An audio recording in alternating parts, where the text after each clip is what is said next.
Sino ba yun? Maganda. Siyempre, ang bunso, kapatid nyo, ang mga kuha ng gift this Christmas! Yolo. Ano gusto mo tanggap na gift?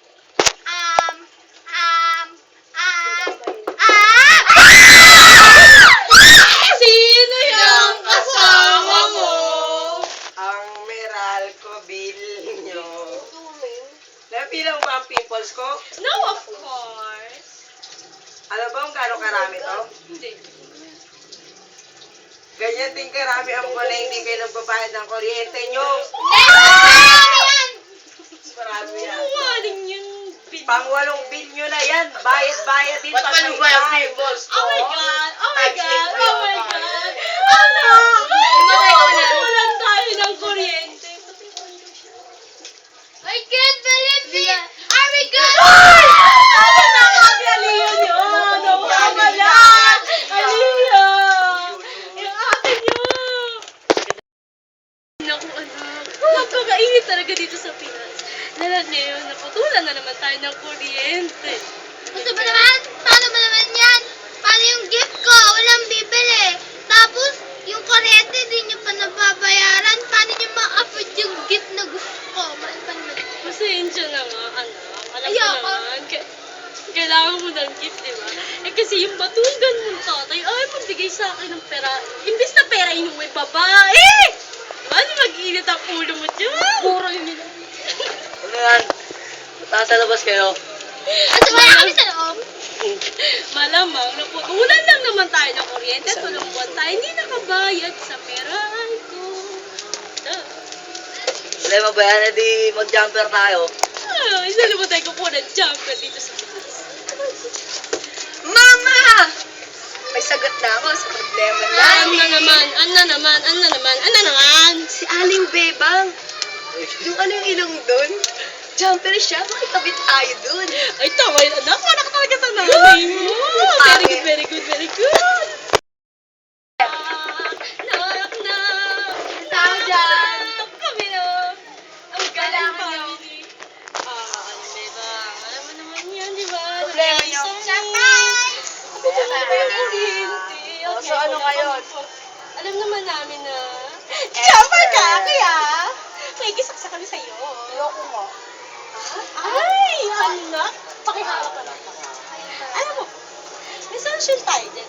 Pag-surbukin ko ang natatago mong sikreto. Ay, napag-usapan na. Ako na. Alam mo, sabi mo, Mama.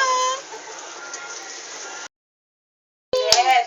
Yay! Yes! Na! Ming, ming, ming. Nay! May ilaw na tayo! Nay! Wag na! Naisip, Mommy! Mommy! Hello! Sikreto tayo, Nay! Siyempre, dahil sa akin, di ba? Hawak ko ang natatalo No. sikreto ni Aling Bebang. At dahil sa napakaganda mong anak. So lang maganda sila naman. Paano ako? Ganda na rin yun. Dapat sila ganda. Sa mga para. Sa ibang paraan. Mami! May kuling! Extension mo! Sino yun? Kayo po ba? Si Christine Gael? Ako ha? Bakit? Mama na lang kayo. Wait Dito na kayo. Wala pa kayong wireless. Ulihin niya mga jumper, mga patay gutom, wala makain, idunting bang. Excuse me, John. Dali nyo yan. Maganda kami sa'yo. Excuse me, ka maganda na Dali namin.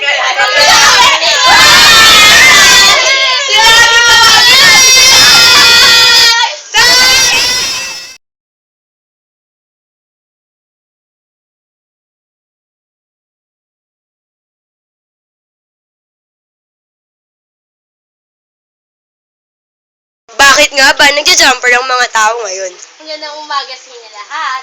Tingin ko kaya nagja-jumper ang mga tao dahil sa kahirapan na ng buhay at hindi na kayang sustentuhan ang kanilang mga pangunahing pangangailangan at dumarating pa dito ang mga gastusin sa kuryente.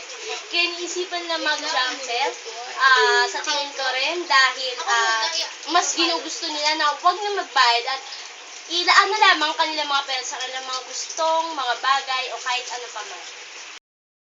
Bakit nga ba ba nagja-jumper ang mga tao ngayon? Para sa akin, kaya nagja-jumper yung mga tao dahil sa kakulangan ng pera. Di sila maka-afford o di nila mabayaran yung kuryente.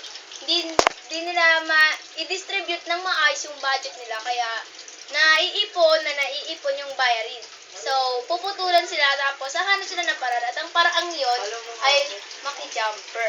So, dahil sa kahirapan talaga na maghanap ng trabaho, maliit ang sweldo, di kaya pag-budget para sa buong pamilya, nakakalimutan ng kuryente. So, jumper ang solusyon nila. Nga ba nagja-jumper ang mga tao ngayon? Para sa akin, nagja-jumper ang mga tao dahil sa kakulangan nila sa trabaho at nawawalan sila ng pambayad sa kuryente. Minsan naman, nasusobra ang gastos nila sa mga luho, kaya naman nawawalan ng budget ang kanilang pambayad sa kuryente. At kadalasan, ang mga Pilipino, isa lang ang solusyong naiisip dito at yun ay ang pag-jumper. Bakit nga ba nagja-jumper ang mga tao? Nagja-jumper ang mga tao dahil sa tingin ko, dahil na rin sa kakulangan ng kanilang pera at hindi nila kayang tustusan ang pangangailangan nila sa kanilang pamilya. Sa tingin ko rin, nasa gobyerno rin ang sisi sa mga ganitong problema ng bayan dahil hindi makatarungan ng pagtataas nila ng presyo sa kuryente. Kaya hindi nakakabayad ang ibang pamilya, lalo na ang mga mahihirap at walang kaya sa buhay. Bakit nga ba nagja-jumper ang mga tao? Para sa akin, dahil na rin sa kakulangan ng pera, kaya napipilitan sila mag-jumper dahil naawa sila sa anak nila. Matitiis mo bang, nakikita mo ang anak mong pawis na? Hindi! Of course! Diba? Kunyari, ikaw ay isang ina, na dumidede ang iyong anak, isang init-init, diba? Kawawa naman. Kaya napipilitan sila mag-jumper. Kaya di natin masisisi.